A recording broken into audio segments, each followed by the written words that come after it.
বুঝবো কিভাবে যে এটা চাঁদপুরের? এই যে চকচক করতেছে। চকচক করলেই তো শোনা হয় না।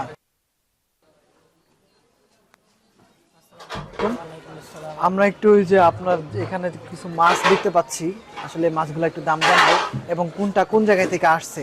এই মাছটার নাম কি? কোরাল মাছ। কোরাল মাছ। এটা কোন জায়গা থেকে আসছে? খুলনা সাতক্ষীরা। এটা কি মানে নদীর নাকি আপনার চাষ করছে? গের করা হয় খুলনা থেকে, কোরালের গের হয়, গেরের মাছ। গিয়ারের মাছ দাম কত করে? এটা কেজি 600 টাকা। 600 টাকা কেজি। আর এইটা কি মাছ? রিটা মাছ। কি মাছ? রিটা রিটা রিটা মাছ। এটা কোন জায়গা থেকে আসছে? এটা চাঁদপুরের মাছ। চাঁদপুরে চাষ করা নাকি এটা নদীর। নদীর? এটার দাম কত? এটা প্রতি কেজি 1200 টাকা। প্রতি কেজি 1200। আর এই যে এইটা পুরো আইল মাছ, আইল। কত করে? এটা কেজি 1400 টাকা। 1400 টাকা। কয় কেজির মতো হবে একটাখানে? এটা একটা 5 কেজি হবে, 4.5 কেজি হবে। 5 কেজি 4.5 কেজি। দাম কত করে? 1400 টাকা কেজি।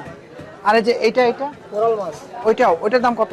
এটা কেজি 800 টাকা, 4 কেজি সাইজ। আর পাঙ্গাসটা কোন জায়গার? পাঙ্গাসটা চাষের।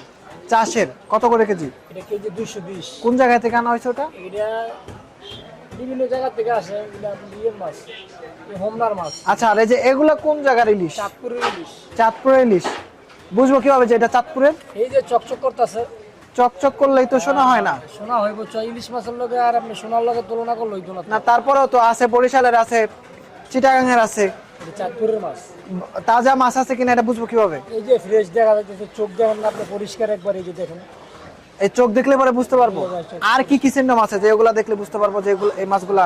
চিহ্ন কি, এই যে আপনার এই ফ্রিজের মাছ হইলে চোখ একটু গোলা থাকে, পরিষ্কার দেখলে বোঝা যায় ফ্রেশ মাছ। আচ্ছা, ওই চিতল মাছটা কোন জায়গার? বরিশাল। বরিশালের। মানে এটা কি চাষ করা নাকি নদীর? দাম কত? এটা কেজি 900 টাকা। 900 টাকা কেজি। কয় কেজি হবে? 4-4.5 কেজি। 4-4.5 কেজি।